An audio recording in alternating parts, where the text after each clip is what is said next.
Facebook and YouTube. This is Glenn Coward, and I'm back, and I hope y'all are doing well. Hope life is treating you well. Hope everything is going good. This is going to be straight to the point, no chaser, just straight to the point. So you know what I'd like for you to do, hit like and subscribe, okay? And what we're going to talk about today is fornication, sex, and wife swapping in the Jehovah Witness faith. Now, many of you that know or that's been raised a Jehovah Witness or that know someone who's a Jehovah Witness, they're not going to really talk about this because it's like a hidden secret. I used to be a Jehovah Witness, and I've been around the religion pretty much all my life. So I can tell you things about it that a person that hasn't been a witness would not know anything about. So and basically, I'm snitching. Or I'm giving up the goods. Now, I can't knock anybody else's religion because I don't know your religion. So I respect everyone's belief out there. Some things that I learned from being a Jehovah's Witness were good. A lot of the moral values that they have are very good. So I will put that disclaimer out there. Not everything they do was bad. But a lot of things that they do, and I can say this because I personally experienced it myself. Mm-hmm. And now I'm going to get right to the meat of the matter. In reference to myself, when I left the organization, I left on my own, initiative, I guess you can say, because I didn't want to be, basically I wanted to show my wild oats. I don't know what else to say. Because you've been raised a certain way all your life, and they had strict boundaries, and I wanted to go outside those boundaries. So I don't knock what they did in reference to me. That was just my own personal choice that I made.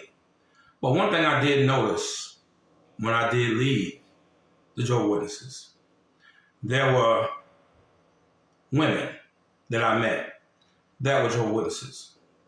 Now, per the Jehovah's Witnesses, if you have sex outside of being married and you don't reveal that to the elders or discuss that with the elders, then in a sense, you kind of have a black mark on you, or an X over your head, and that if the end comes, you're pretty much going to die because you have the sin that you didn't confess to. That's per the Jehovah's Witness. You know, you didn't confess this gross moral sin that you committed.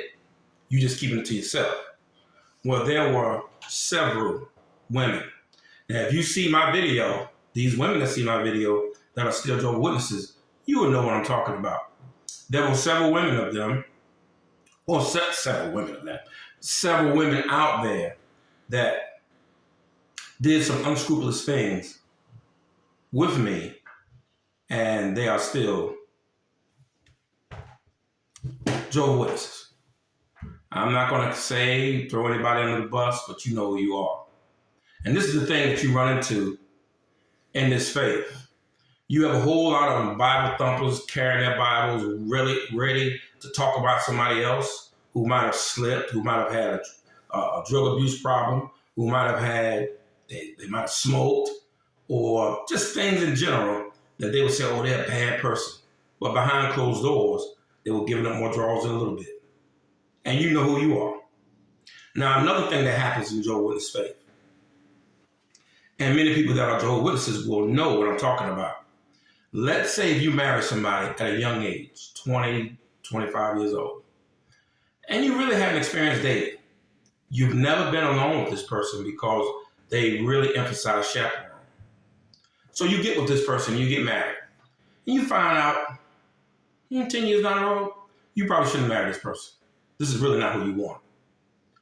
But there's a sister or brother in your congregation that you kind of vibe with. Y'all go out and field service together. You kind of form this bond. Now that particular person, whether it be a man or woman, she or he might be married, but they feel the same connection. So what do a lot of witnesses do? They scheme and they do this. Now listen to me good if you're not a Jehovah's Witness. They conspire with each other to have sex. Well, they want to do that anyway, but they have sex Then they say to themselves, look, we're going to go to the elders, we're going to confess to our sins, and we're going to say, well, we love each other. We want to keep seeing each other. And of course, they're going to kick you out. They get kicked out, get divorced, hook back up, come back to the kingdom halls, and be what is called reinstated. And now they are brother and sister so-and-so, fine and happy in the Jehovah's Witness faith. There even have some, and this is in my family, that have done that, went back to the kingdom hall with their new wife, and their old wife is sitting in the hall. If you know some Jehovah's Witnesses, ask them. That goes on a whole lot. There have been ones that, like I said, we've had our rendezvous, whatever you want to call it. They go their way, I go my way. 4 or 5 years later, they married to some Jehovah's Witness brother. Status quo, they're doing good. But all the time, they had sex 4 or 5 years ago, never told anyone. Now, I'm not casting light on anybody or calling anyone out. You know who you are. Now, I know for myself, 5 to 10 cases that this happened. How many other Jehovah's Witnesses that you might see this video, how many of y'all know of people that have did what is called wife swapping or husband swapping? They flip the script, come back to the organization, voila. And these are the same people that tell you Jehovah's Spirit is upon the organization.